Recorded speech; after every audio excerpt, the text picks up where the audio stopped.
فیض شاہ جہاں صدائے رمضان۔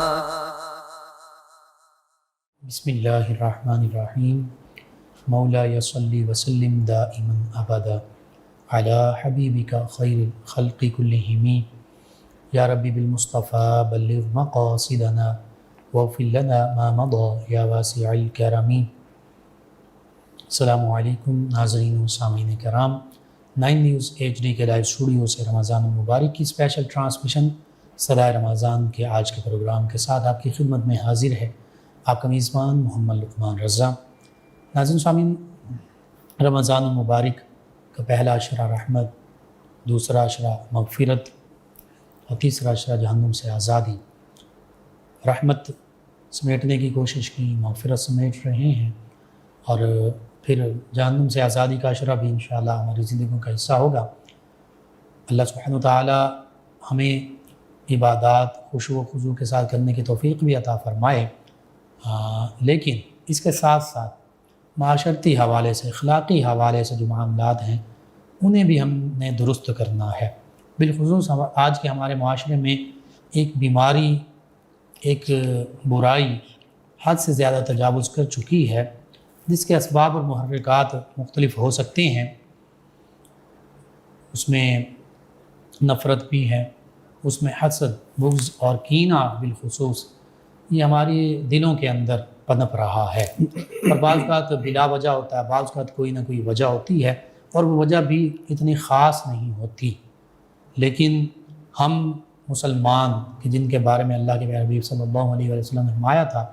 لا ایمان لمن لا محبت له، اور 3 مرتبہ ارشاد فرمایا تھا کہ ایمان نہیں ہے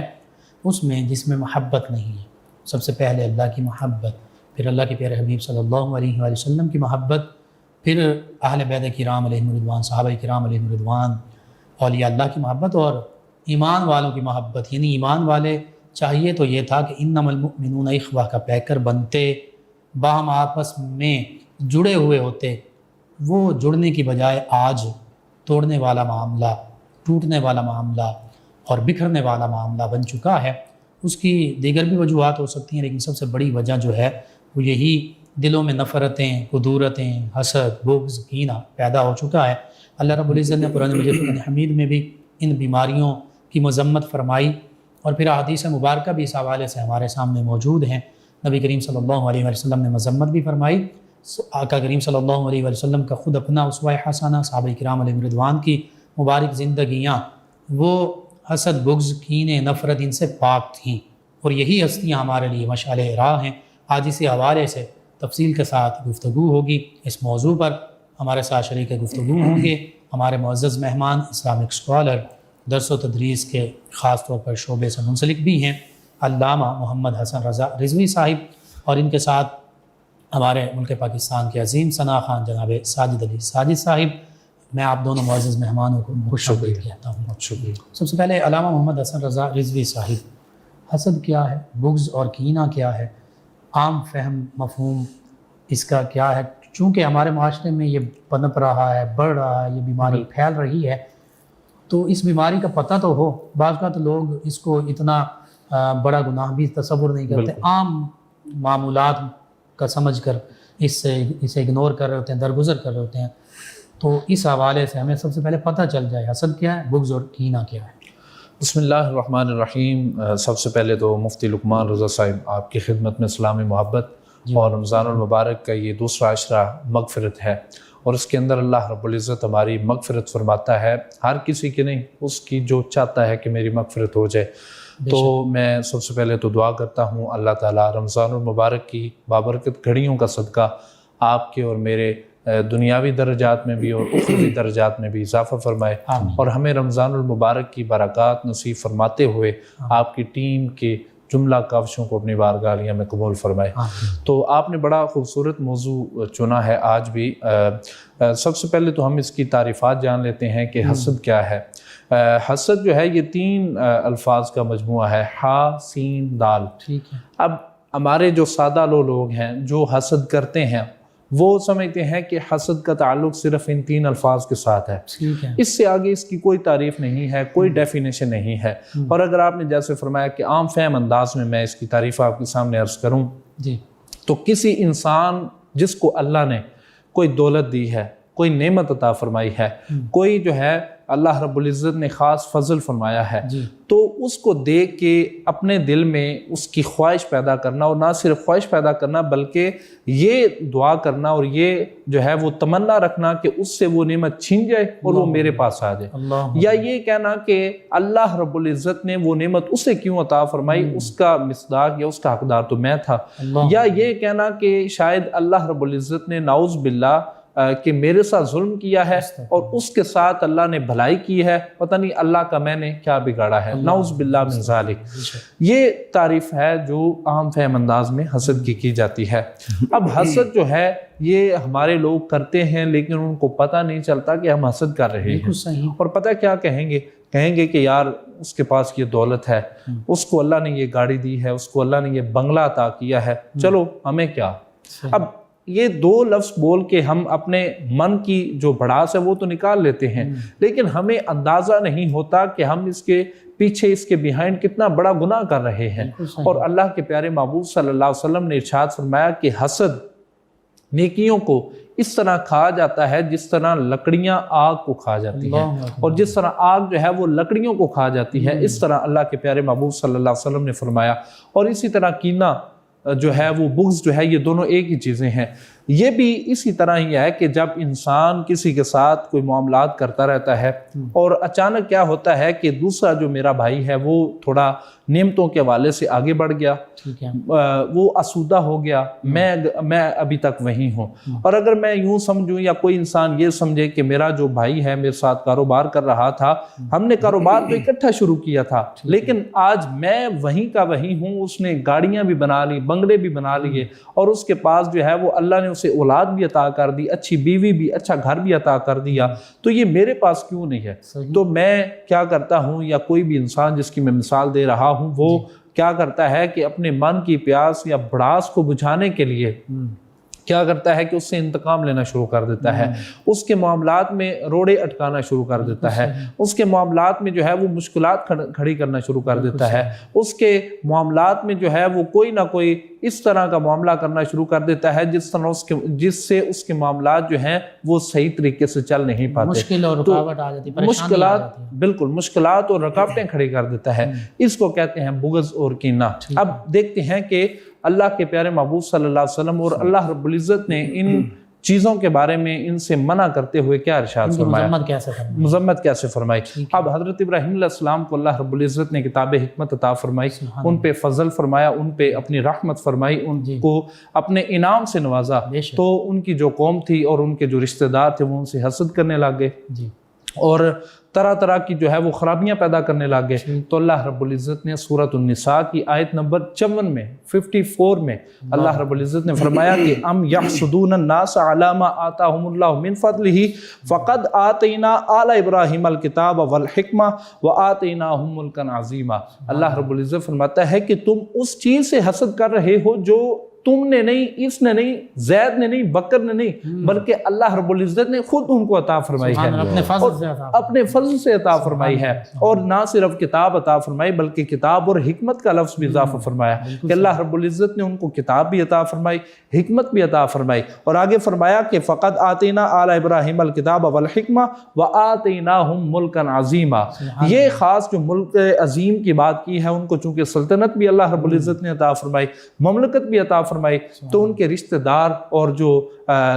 دائیں بائیں جاننے والے لوگ تھے وہ ان کے حسد کرنے لگے۔ تو اللہ رب العزت نے سورۃ النساء کی آیت نمبر 54 میں ان کو مخاطب کرتے ہوئے یہ تنبیہ فرمائی کہ تم اس چیز سے حسد نہیں کر سکتے جو اللہ نے اپنے فضل اور رحمت سے ان کو عطا فرمائی ہے۔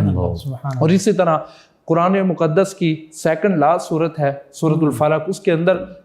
کے اندر اللہ رب العزت نے فرمایا ہے کہ وَمِن شَرِّ حَاسِدٍ إِذَا حَسَدَ۔ اب اگر اس کا اگلا اور پچھلا حصہ دیکھا جائے تو اس کے مفاہیم اور ملتے ہیں، لیکن اللہ رب العزت نے یہ آیت کیوں نازل فرمائی کیونکہ یہ اللہ رب العزت کے علم میں تھا کہ میں جو لوگ پیدا کر رہا ہوں ان میں کم ظرف بھی ہوں گے، ان میں اعلیٰ ظرف بھی ہوں گے۔ اعلیٰ ظرفوں کے لیے اللہ رب العزت نے فرماتا ہے جو صبر کرتا ہے، شکر کرتا ہے اور اللہ کی نعمتوں پہ جو ہے وہ اکتفا کرتے ہوئے اپنی زندگی بسر کرتا ہے، تو میں ان کو دنیا و آخرت کے خزانے عطا فرماؤں گا، ان کو میں جنت کی کنیاں بھی عطا کروں گا، اور جنت کے اندر جتنی نعمتیں اور بہاریں ہیں میں ان کو عطا کروں گا۔ اور یہ جو آیت نازل فرمائی وَمِن شَرِّ حَاسِدٍ إِذَا حَسَدَ، اس کے اندر اس کو نازل فرمانے کا مقصد یہ ہے کہ اللہ رب العزت ہمیں بتا رہا ہے کہ حسد جو ہے یہ آج کی پیداوار نہیں ہے، بلکہ حسد تب بھی تھا جب اللہ رب العزت نے اپنے انعام و اکرام کا سلسلہ دینا شروع کیا تھا۔ اور ہمیں اس سے پتہ چلتا ہے کہ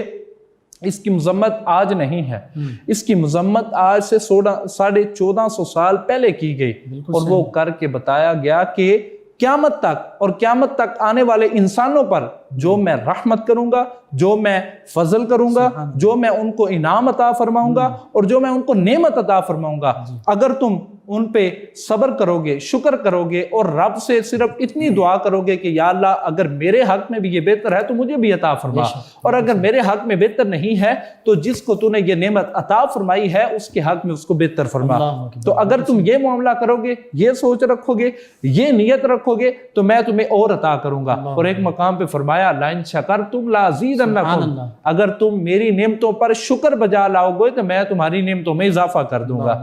جی علامہ صاحب بہت خوبصورت آپ بات کی آپ نے کہ اس کی تاریخ پرانی، آپ یہ دیکھیے قابیل اور حابیل کا معاملہ، اس میں بھی یہی ہمیں نظر آتا ہے، بالکل ایسے ہی ہے کہ جس کی وجہ سے وہ پہلا قتل ہوا، یعنی پہلی برائی کے پیچھے بھی محرکات یہی نظر آ۔ بالکل ایسے ہی ہے قبلہ، یہ جو تمام واقعات ہیں قرآن و حدیث کی روشنی میں ہمیں ملتے ہیں، اس سے ہمیں یہی پتہ چلتا ہے۔ اور آپ یہ سمجھیں دیکھیں کہ حسد جو ہے یہ جیسا میں نے آغاز کیا کہ ہا سین دال، بظاہر یہ 3 الفاظ کا مجموعہ ہے، بالکل چھوٹا سا، ایک سانس میں پڑھا جانے والا، لیکن کیا ہے اس کے پیچھے جو اس کے محرکات ہیں اور اس کے جو اسباب ہیں اور اس کے جو نتائج ہیں وہ ہمیں قتلوں تک پہنچا دیتے ہیں، وہ قتل گاہ تک ہمیں لے جاتے ہیں، جس طرح آپ نے حوالہ دیا۔ تو اسی طرح آج جب کسی سے حسد کرتے ہیں، اب حسد جو ہے یہ علماء اور مفسرین کرام نے نا اس کی مزید تفصیل بیان کی، تو اس میں فرمایا کہ حسد آغاز جب ہوتا ہے نا، حسد بندہ کرتا ہے تو وہ بالکل لائٹ سا ہوتا ہے کہ یار اس کے پاس یہ چیز ہے، کاش یہ میرے پاس بھی ہوتی، یار یہ اس کے پاس چیز ہے یہ ہونی نہیں چاہیے، اس کے پاس یہ چیز ہے یہ ختم ہونی چاہیے۔ پھر ہم طرح طرح کے وسائل گھڑنا شروع کر جاتے ہیں اور کہتے ہیں کہ ہماری کوشش ہوتی ہے کہ یہ حسد ہمارا اتنا ہمیں سکون دے کہ یہ چیز اس سے چھن جائے، اور وہ ہمیں قتل گاہ کی طرف کیوں لے جاتی ہے کہ جب ہم اس سے حسد کرتے ہیں، نفرت کرتے ہیں تو پھر دشمنیاں جنم لیتی ہیں، پھر وہ دشمنیاں پروان چڑھتی ہیں، اور پھر وہ جو ہے وہ لڑائی اور جھگڑے اور فساد تک ہمیں لے جاتی ہیں، اور پھر کیا ہوتا ہے، پھر یا وہ فریق ایک دوسرے کی جان لے لیتا ہے یا پھر وہ ازلی اور ابدی دشمن بن جاتے ہیں، اور بعد کا تو وہ نسلوں تک چلتی ہے بات قبلہ۔ آپ کے ہمارے معاشرے میں 20 مثالیں ہیں، وہ چھوٹی سی بات ہوتی ہے اس سے آغاز ہوتا ہے، اور وہ جو دنگا فساد برپا ہوتا ہے وہ ہمیں نسلوں تک لے جاتا ہے اور نسلیں خراب کر دیتا ہے۔ اور اللہ کے پیارے محبوب صلی اللہ علیہ وسلم نے فرمایا جو کسی ایک انسان کو قتل کرتا ہے گویا وہ تمام انسانیت کا قاتل ہے، اور فرمایا جو کسی ایک انسان کی جان بخشتا ہے، بچاتا ہے اور اس کی حفاظت کرتا ہے گویا وہ تمام انسانیت کو بچاتا ہے۔ تو یہ جو حسد کی تعریف ہے، کینہ کی تعریف ہے، بغض کی تعریف ہے، اس سے ہمیں یہی پتہ چلتا ہے، سادہ سا معاملہ ہے، اگر ہم حسد، بغض اور کینہ ان تینوں کو جو ہے وہ اپنے اندر اڈاپٹ کرنے کی کوشش کرتے ہیں تو گویا ہم اپنی تمام نیکیوں کو اپنے ہاتھوں سے ضائع کر رہے ہیں۔ چونکہ نیکیاں جو ہیں، انسان جب نیکیاں اکٹھی کرتا ہے تو اس کو بڑا وقت لگتا ہے، اس کو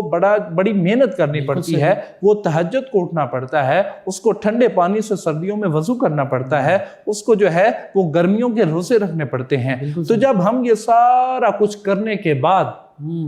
کسی سے حسد کرتے ہیں، اور حسد بھی اس بات پہ جو اللہ نے اسے عطا فرمائی ہے، تو پھر کیا ہوتا ہے، وہ ہماری ساری محنت اور ساری تھکن کی جو نیکیاں ہوتی ہیں وہ ہم اپنے ہاتھوں سے ضائع کر لیتے ہیں۔ بالکل صحیح، بہت خوبصورت آپ نے گفتگو کی۔ حقیقت یہ ہے کہ حسد جو ہے وہ یوں ہی تھوڑی سی جملہ بازی سے اور چھوٹی چھوٹی باتوں سے شروع ہوتا ہے، اور پھر یہ معاملہ جو ہے انتہا تک پہنچ جاتا ہے، حتیٰ کہ سورہ فلق کا علامہ صاحب نے حوالہ دیا یہ وہ دو آخری صورتیں ہیں جو کہ نبی رحمت صلی اللہ علیہ وآلہ وسلم کے وسیلے سے خاص طور پر جادو، جنات اور ان معاملات کے حوالے سے ہمارے لیے نازل ہوئیں، اور اس میں دیگر مخلوقات کے شر سے بچنے کی دعا مانگی جا رہی ہے، اللہ کی پناہ طلب کی جا رہی ہے۔ وہیں پر دیکھیے ان جنات یا جادو اور ایسے معاملات حرام اور ناجائز اور جو کفر کے نزدیک لے جاتے ہیں، کفر تک پہنچا دیتے ہیں، ان سے پناہ کی بات ہو رہی ہے، دعا مانگی جا رہی ہے۔ وہیں حسد کو بھی شامل کیا گیا ہے، تو پتہ چل رہا ہے یہ کتنی بڑی اور کتنی بری بیماری ہے، کتنا بڑا گناہ ہے، گناہ کبیرہ میں شامل ہے۔ تو آج معاملہ ایسا ہو چکا ہے کہ ہم جو کبائر گناہ ہیں ان سے بھی نہیں بچتے۔ صغیرہ گناہ تو عام ہیں لیکن کبائر میں مبتلا ہو چکے ہیں، اور بعض وقت ایسا بھی معاملہ ہوتا ہے کہ بڑی بڑی نیکیاں بھی کر رہے ہوتے ہیں، نمازیں بھی پڑھ رہے ہیں، لمبے لمبے سجدے بھی کر رہے ہیں، اور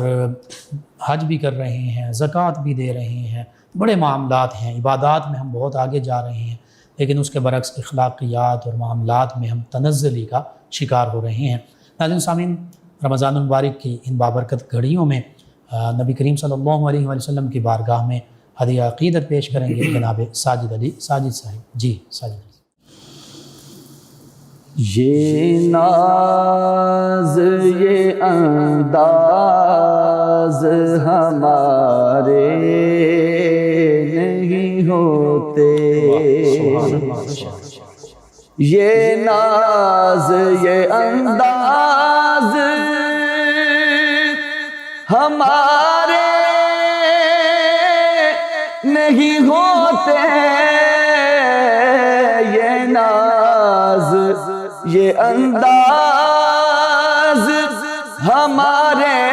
نہیں ہوتے، کہ جھولی میں اگر ٹکڑے تمہارے نہیں ہوتے، آقا جھولی میں اگر ٹکڑے تمہارے نہیں ہوتے، ملتی نہ اگر بھیک حضور آپ کے گھر سے، ملتی نہ اگر بھیک حضور آپ کے در سے، اس ٹھاٹھ سے منگتوں کے گزارے نہیں ہوتے، دامان شفاعت میں ہمیں کون چھپاتا، دامان شفاعت میں ہمیں کون چھپاتا، سرکار اگر آپ ہمارے نہیں ہوتے، سماعت کیجیے، بے دام ہی بک جائیے بازار نبی میں، بے دام ہی بک جائیے بازار نبی میں، کہ اس شان کے سودے میں خسارے نہیں ہوتے، جب تک کہ مدینے سے اشارے نہیں ہوتے، جب تک کہ مدینے سے اشارے نہیں ہوتے،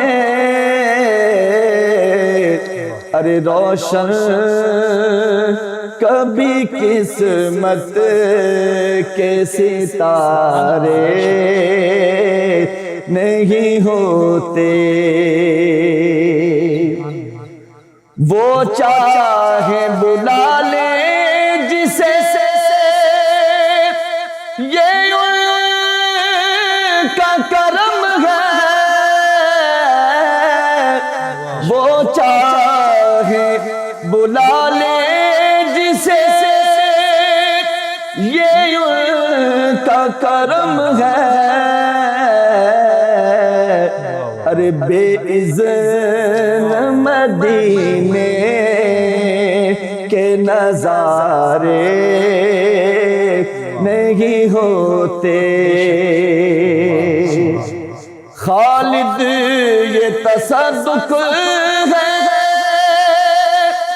فقط نعت کا ورنہ، خالد یہ تصدق ہے فقط نعت کا ورنہ، ارے محشر میں تیرے بار نیارے نہیں ہوتے، جھولی میں اگر ٹکڑے تمہارے نہیں ہوتے۔ جزاک اللہ۔ ناظرین، 9 نیوز HD کے لائیو اسٹوڈیو سے رمضان المبارک کی یہ اسپیشل ٹرانسمیشن صدائے رمضان آپ کی خدمت میں پیش کی جا رہی ہے،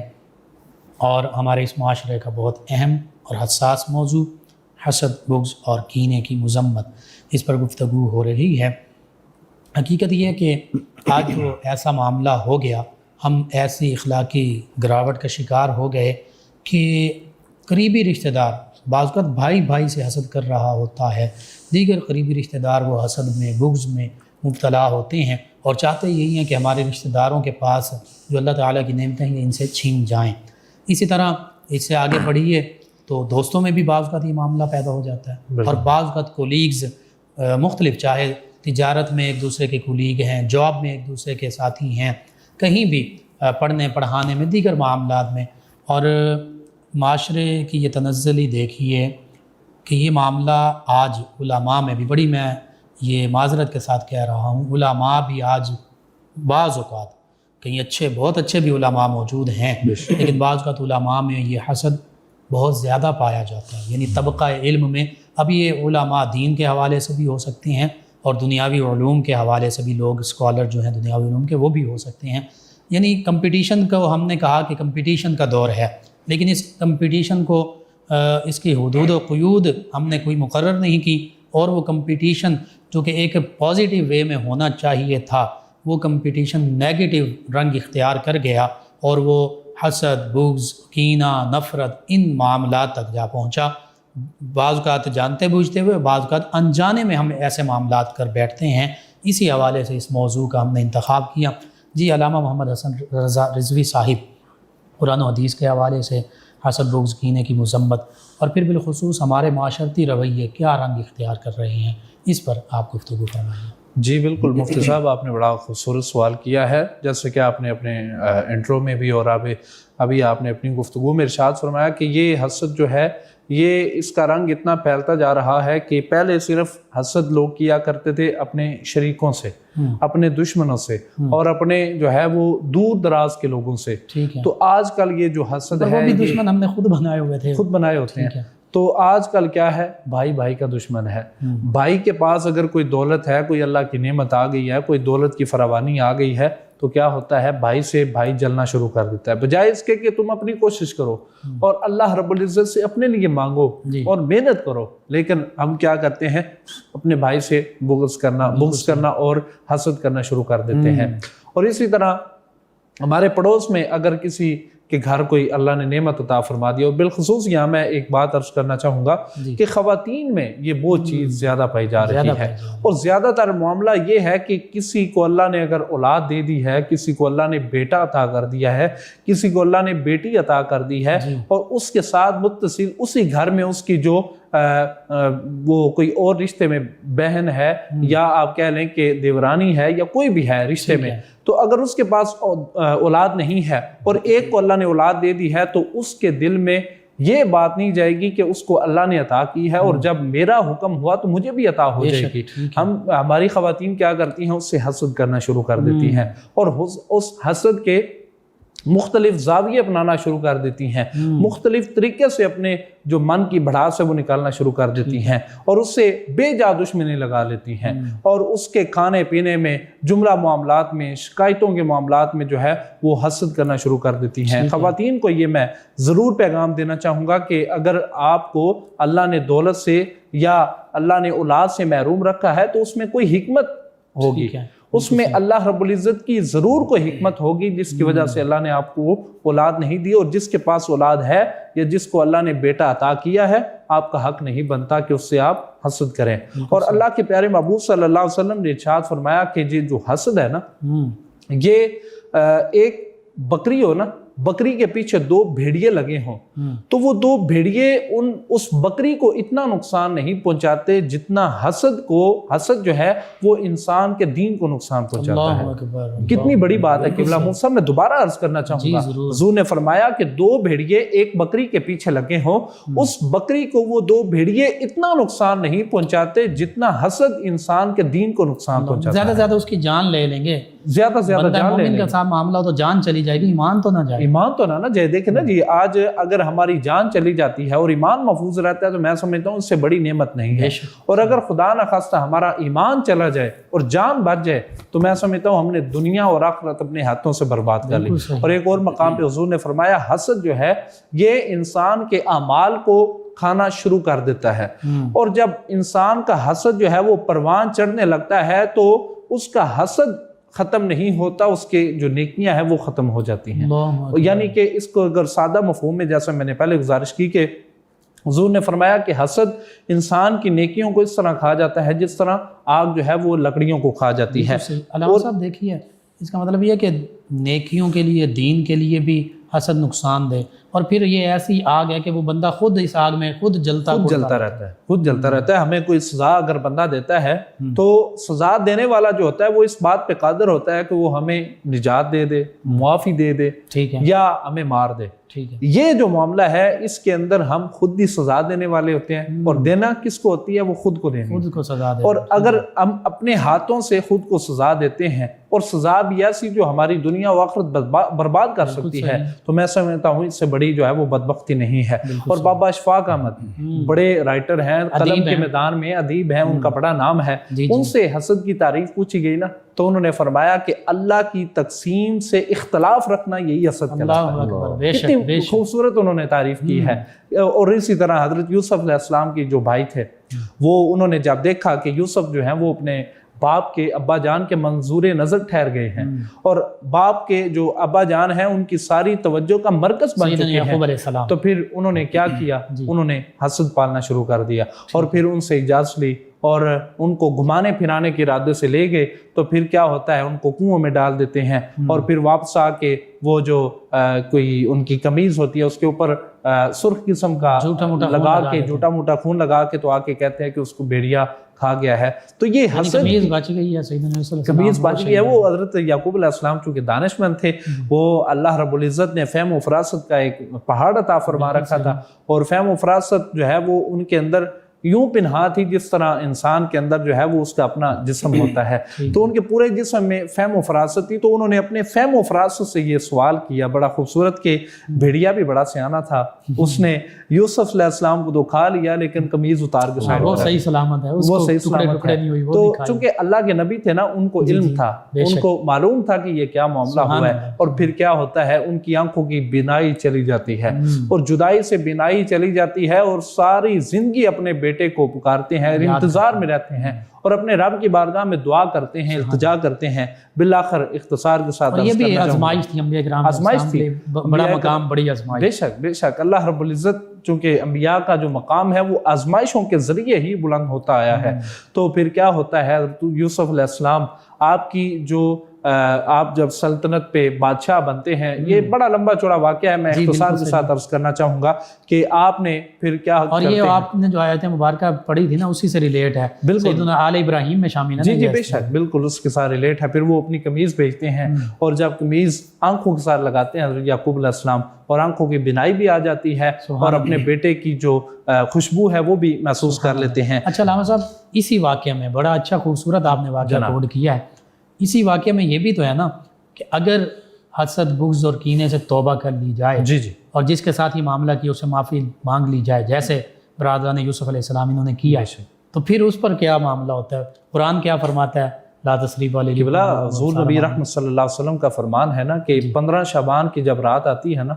تو اللہ رب العزت سب کو معاف کر دیتا ہے، سبحان اللہ، سب کو بخش دیتا ہے، لیکن حسد، بغض اور کینہ رکھنے والوں کو اس رات بھی بخشش نہیں فرماتا جس رات سب کو بخشش کا پروانہ عطا کر دیتا ہے، اور فرماتا ہے کہ جب 15 شعبان کی رات آتی ہے تو یہ دن اور یہ رات آنے سے پہلے اگر تم توبہ کر لو گے تو میں تمہاری توبہ قبول کروں گا۔ اور ہمارے ایک یہ بھی معاشرتی رویہ ہے کہ ہم سمجھتے ہیں کہ یہ گناہ مجھ سے سرزد ہو گیا، اب پتہ نہیں اس کی معافی ملنی ہے یا نہیں ملنی، اب پتہ نہیں اللہ رب العزت کے ہاں میرے لیے معافی کا پروانہ جاری ہوگا یا نہیں ہوگا، یعنی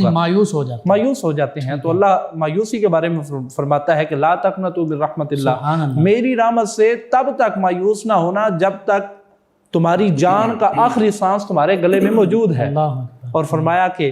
میری جو رحمت ہے وہ تمام چیزوں کو گھیرے ہوئے ہے۔ تو بات کسی اور کی طرف نکل گئی۔ میں عرض کر رہا تھا کہ جو لوگ مایوس ہو جاتے ہیں، جو یہ گناہ کرنے کے بعد سمجھتے ہیں کہ اللہ رب العزت کے ہاں پتہ نہیں ہماری گنجائش ہے معافی کی یا نہیں، تو ان سے گزارش ہے کہ رمضان المبارک کا مہینہ ہے، اگر آپ کسی سے حسد کرتے ہیں، کسی کے بارے میں بغض رکھتے ہیں، کسی کے بارے میں کینہ رکھتے ہیں، تو آج اپنے رب سے معافی مانگیں، اور اگر ممکن ہے تو ان کے گھر چلے جائیں، ان کو منا لیں، ان کو کہہ دیں کہ آپ کے ساتھ یہ میں نے زیادتی کی ہے، میں آپ سے معافی مانگتا ہوں۔ اللہ کے محبوب نے فرمایا کہ جھک جانے سے اگر تمہاری عزت میں کمی آئی نا تو قیامت والے دن وہ کمی مجھ سے پوری کر لیں۔ اور فرمایا کہ جو جھک جاتا ہے نا، جو حق پہ ہونے کے باوجود جھک جاتا ہے، سرنڈر کر دیتا ہے اور اپنے رب پہ معاملہ چھوڑ دیتا ہے، حضور نے فرمایا قیامت والے دن جب نفسا نفسی کا عالم ہوگا، جب سارے بھوکے پیاسے ہوں گے اور پانی کے ایک گھونٹ کو ترس رہے ہوں گے، فرمایا جو حق پہ ہوتے ہوئے سرنڈر کر دیتا ہے میں اسے اپنے ہاتھوں سے حوض کوثر سے جام عطا کروں گا۔ اللہ کے پیارے محبوب صلی اللہ علیہ وسلم نے اتنے مقامات پہ فرمایا، اور ایک مقام پہ فرمایا یہ جو رشک ہے نا، یہ جو حسد بھی اس کو کہہ سکتے ہیں، لیکن ہم رشک کا جو لفظ ہے یہ زیادہ استعمال کریں گے، بالکل صحیح، احتیاط کرتے ہوئے۔ تو کیا یہ رشک بھی ناجائز ہے؟ یہ رشک کے بارے میں حضور نبی رحمت صلی اللہ علیہ وسلم نے فرمایا کہ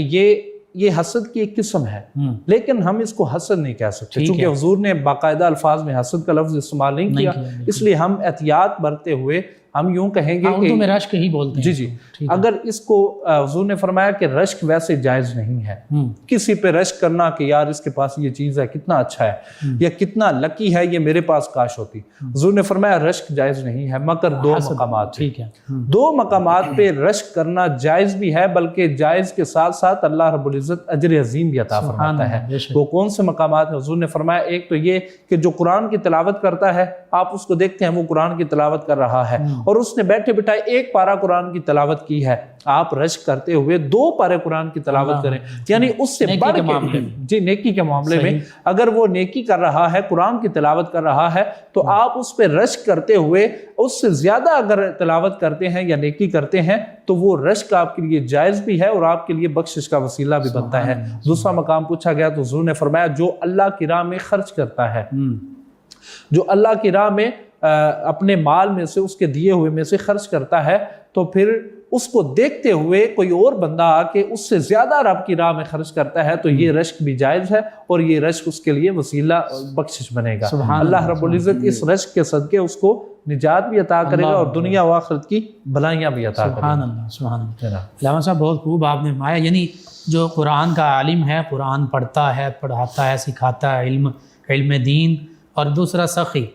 اللہ کی رضا کے لیے اگر یہ کام کر رہے ہیں تو پھر ہمیں بھی دیکھنا چاہیے ہم بھی ان کی طرح زیادہ سے زیادہ دین کا علم پڑھیں، پڑھائیں، سیکھیں، سکھائیں اور اپنی بساط سے بڑھ کر اللہ کے راستے میں بلکہ میں تو یوں عرض کروں گا، چونکہ میں یہ بات پروگرام شروع ہونے سے پہلے، بلکہ جب آپ نے مجھے یہ موضوع عطا فرمایا تھا نا، جی تب میں نے یہ بات دل میں ڈالی تھی کہ میں ضرور آپ کی وساطت سے، آپ کی پوری 9 نیوز کی ٹیم کی وساطت سے یہ اپنے ناظرین کو عرض کرنا چاہوں گا کہ رمضان کا مہینہ آیا ہے، اور یہ آج کا پیغام بھی بنے گا۔ جی، یہ آج کا پیغام بنے گا۔ رمضان کے مہینے میں آپ عبادات کریں، آپ روزے رکھیں، آپ جو ہے وہ کثرت کے ساتھ نوافل ادا کریں، لیکن ان تمام چیزوں کا فائدہ آپ کو تب ہوگا جب آپ کا دل جو ہے وہ کینے سے، بغض سے اور حسد سے پاک ہوگا۔ اور اگر آپ کے دل میں کسی کے لیے بغض ہے، کینہ ہے یا حسد کی جو آگ ہے وہ جل رہی ہے، تو پھر آپ جتنے لمبے چوڑے سجدے کر لیں،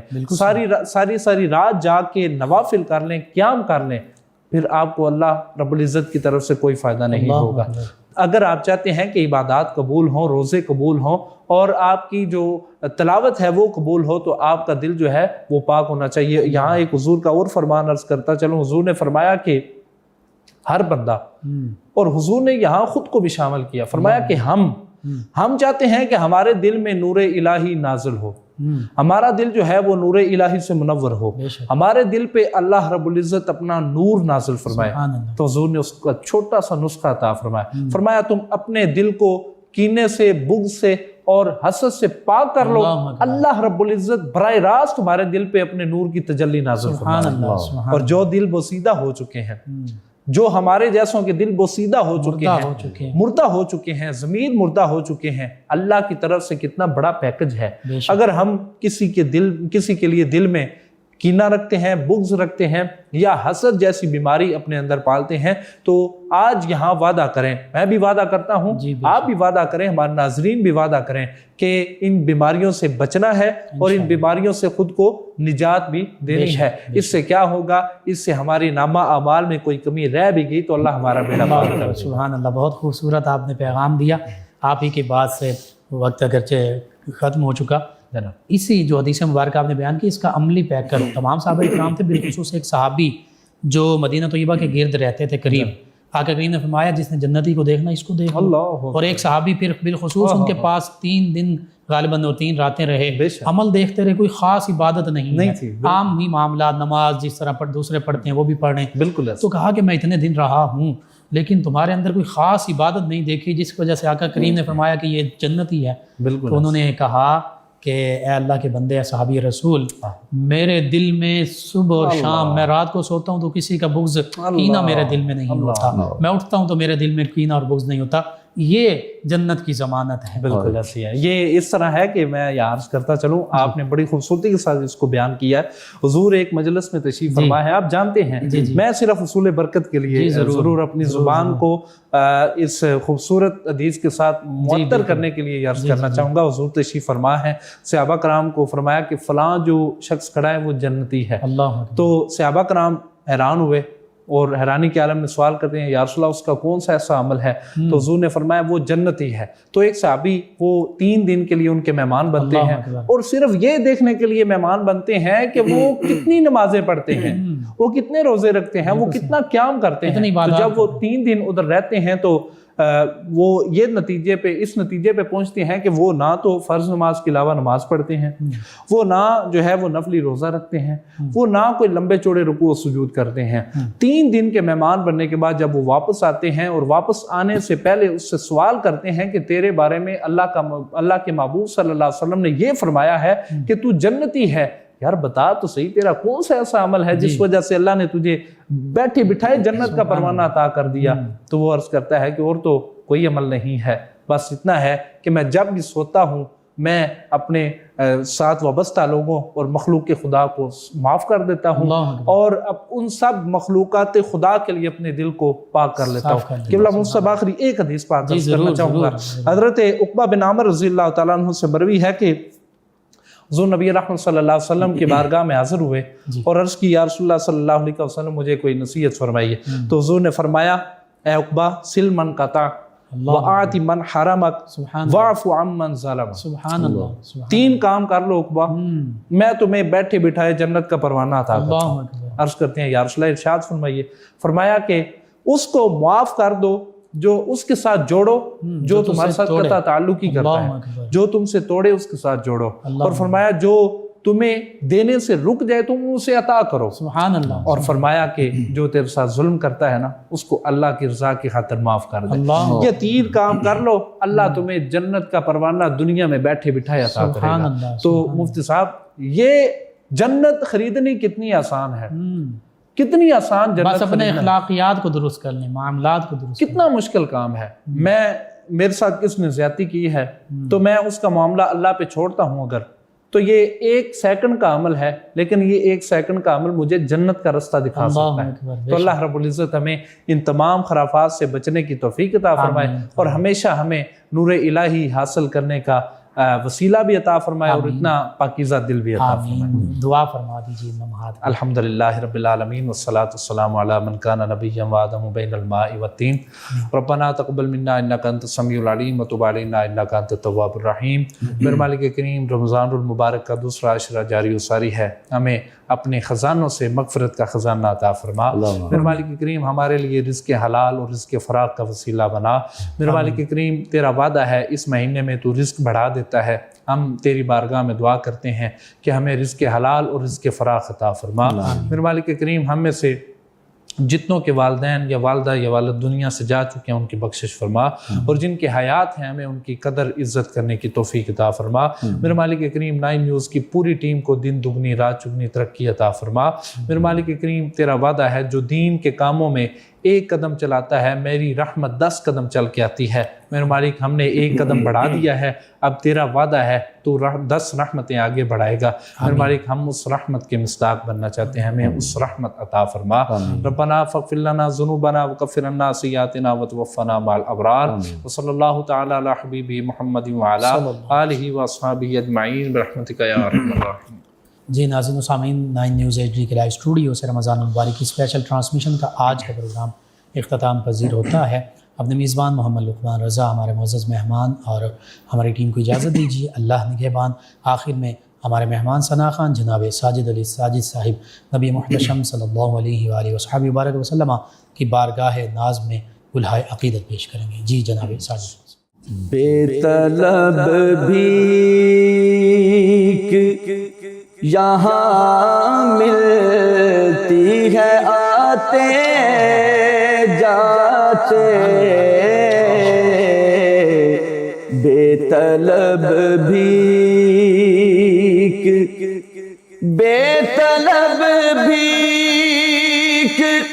یہاں ملتی ہے آتے جاتے، یہ وہ در ہے کہ جہاں دل نہیں توڑے جاتے، یہ وہ در ہے کہ جہاں دل نہیں توڑے جاتے، بے طلب بھی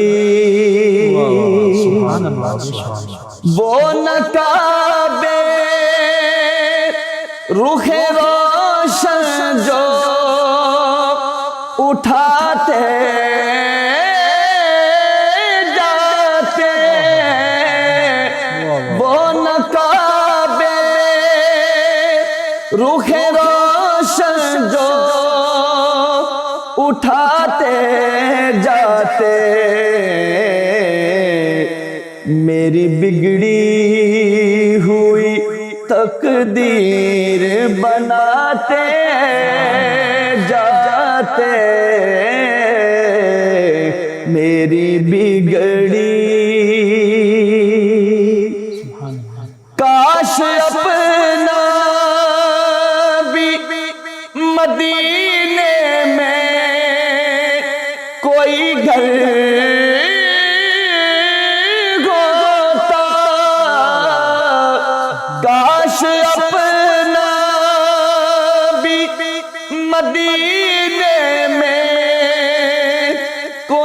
گھر ہوتا پھر دیکھتے روضائے سرکار کو آتے جاتے دیکھتے روضائے سرکار کو آتے جاتے یہ وہ در ہے شہر سرکار کی ہم خاک کے ذرے ہوتے شہر سرکار کی ہم خاک کے ذرے ہوتے ارے آپ کی راہ میں بکھرے ہوئے پائے جاتے یہ وہ در ہے یہ ہے آقا کی عنایت وہ کرم کر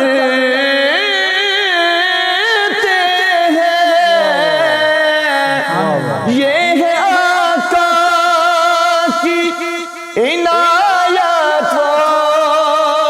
کرم کرتے ہیں ورنہ ہم جیسے کہاں در پہ بلائے جاتے ورنہ ہم کہاں در پہ بلائے جاتے یہ وہ در ہے اپنا مدفن بھی جو بن جاتا مقدر سے بقی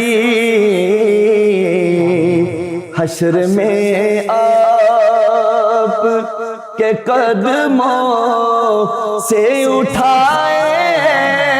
جاتے حشر میں آپ کے قدموں سے اٹھائے جاتے یہ وہ در ہے ہجر طیبہ کے ہے یہ زخم کوئی یام نہیں ورنہ زخم یوں ہی تو دل پہ نہ سجائے جاتے یہ وہ در ہے کہ جہاں دل نہیں توڑے جاتے یہ وہ در ہے